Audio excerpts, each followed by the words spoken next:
Assalamualaikum warahmatullahi wabarakatuh. Nama saya Muhammad Vito Delart dari kelas DG47E. Kali ini saya akan menjelaskan atau mempresentasikan tentang analisis karya saya mengenai karya Barat, Timur, Nusantara, serta Indonesia. Langsung saja kita mulai. Pertama, saya mulai dari karya Barat. Karya yang saya pilih adalah The School of Athens yang dibuat oleh Raphael kira-kira sekitar tahun 1509 hingga 1511. Media yang digunakan itu adalah kanvas 500 cm dikali 770 cm. The School of Athens adalah fresko terkenal karya Raphael yang menggambarkan tokoh-tokoh filsuf, ilmuwan, dan matematikawan terkemuka dari dunia kuno dalam satu ruangan imajiner bergaya arsitektur klasik.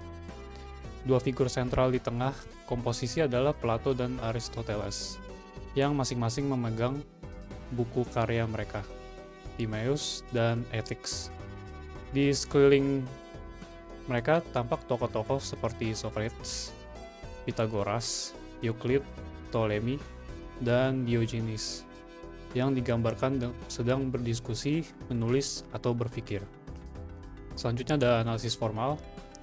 Secara formal, The School of Athens menampilkan komposisi simetris dengan pusat perspektif pada Plato dan Aristoteles. Garis-garis arsitektur klasik dan lantai geometris menciptakan kedalaman serta mengarahkan pandangan ke tengah. Warna digunakan secara kontras untuk membedakan tokoh dan memberi keseimbangan visual. Figur-figur tampak hidup dengan beragam gestur dan ekspresi, mencerminkan dinamika intelektual. Seluruh elemen visual bekerja harmonis, memperkuat tema, pemikiran, dan kejayaan intelektual klasik. Selanjutnya, interpretasi. Karya ini menggambarkan suatu ruang yang megah dan mewah, tempat para pemikir dan filsuf terbesar dari masa lalu berkumpul untuk berbicara, berpikir, dan berdebat bersama. Raphael berhasil menampilkan mereka sebagai sosok manusia nyata yang sedang mencari ilmu pengetahuan, bukan sekadar figur mistis atau legenda. Karya ini merupakan salah satu mahakarya terindah yang pernah diciptakan manusia, baik dari segi warna, bentuk komposisi, maupun estetikanya. Selain itu, konteks dan isi karya ini sangat bermakna karena menghadirkan tokoh-tokoh terbesar dalam dunia filsafat pada masa keemasan pemikiran filsafat. Selanjutnya, kita akan membahas karya Timur. Karya Timur yang saya pilih adalah The Great Wave of Kanagawa. Pembuatnya adalah Katsushika Hokusai, yang dibuat pada tahun 1831. Media yang digunakan adalah cetak kayu atau ukiyo-e. The Great Wave of Kanagawa adalah karya ikonik Jepang yang menggambarkan gelombang raksasa seolah akan menerjang perahu-perahu kecil di bawahnya. Para nelayan tampak rapuh menghadapi dahsyatnya alam, sementara Gunung Fuji berdiri kokoh di kejauhan, memberi keseimbangan visual dan makna filosofis tentang ketenangan di tengah kekacauan. Analisis formalnya adalah komposisi karya ini dinamis dan kontras, dengan ombak besar mendominasi sisi kiri membentuk lengkungan dramatis seolah siap menerjang. Garis lengkung tajam dan buih seperti cakar menambah kesan ancaman, sementara Gunung Fuji yang kecil namun kokoh menjadi titik tenang di tengah gerakan.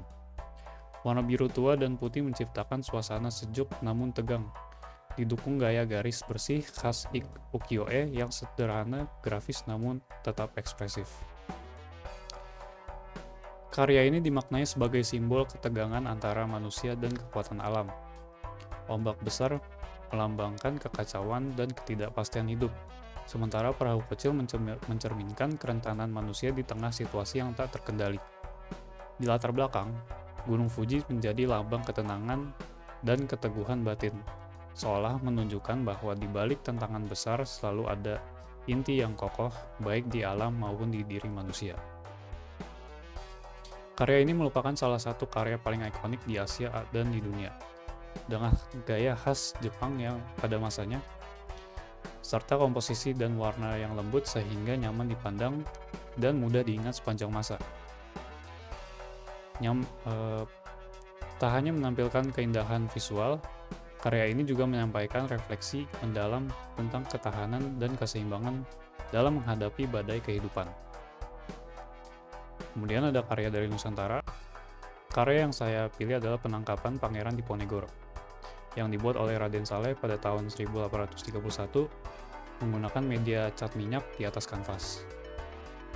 Lukisan ini menggambarkan momen penangkapan Pangeran Diponegoro oleh Jenderal de Kock pada tahun 1830 di akhir Perang Jawa.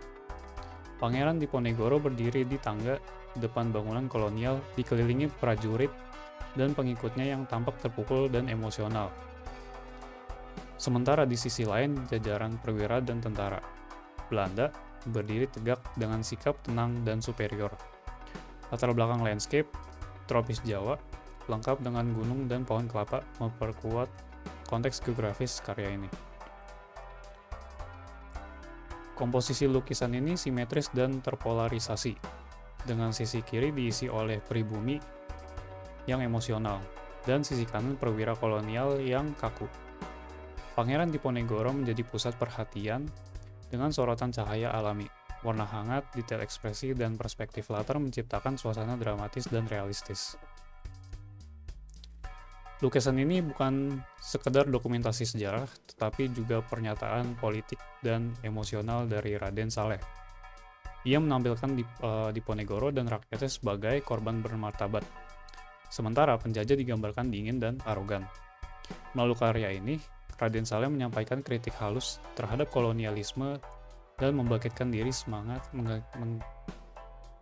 semangat perlawanan serta harga diri bangsa.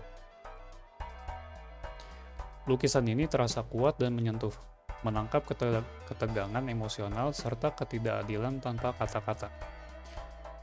Tatapan tegas Pangeran Diponegoro kontras dengan ekspresi dingin de Kock, menciptakan kesan perlawanan diam-diam. Terpancar rasa marah, sedih, sekaligus hormat, seolah menyaksikan harga diri yang direnggut namun belum sepenuhnya hilang. Terakhir, Indonesia. Karya yang saya pilih adalah Billion Dollar Man and the Mad World Era. Pembuatnya adalah Iwan Swastika pada tahun 2023 yang menggunakan media akrilik di atas kanvas. Lukisan ini menggambarkan ruangan penuh benda aneh dan tokoh tak lazim. Seorang pria berhelm duduk membaca ditemani singa, burung hantu, dan domba di tengah kekacauan simbolik berupa meteor, api, dan uang berserakan. Setiap objek tampak syarat makna, membentuk narasi visual yang kompleks. Komposisi lukisan ini padat, dengan perspektif linier yang memusat pada tokoh utama. Kontras warna hangat dan dingin memperkuat kesan surrealis, sementara detail halus dan simetris antar objek menunjukkan kendali teknis tinggi. Simbol seperti dolar, helm, singa, dan uang menambah beban naratif dan membuka ruang untuk berbagai penafsiran.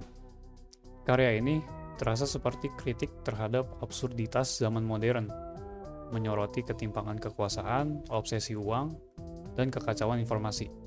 Tokoh berhelm melambangkan manusia modern yang terlindungi, namun terputus dari realitas.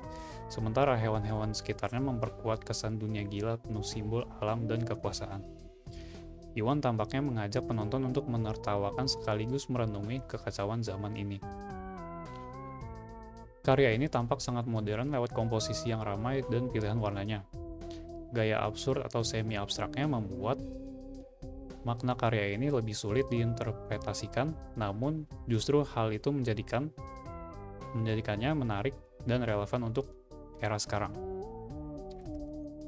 Sekian dari presentasi saya mengenali analisis karya dari Barat, Timur, Nusantara, dan hingga Indonesia. Semoga bermanfaat untuk yang menonton dan terima kasih juga yang sudah menonton. Assalamualaikum warahmatullahi wabarakatuh.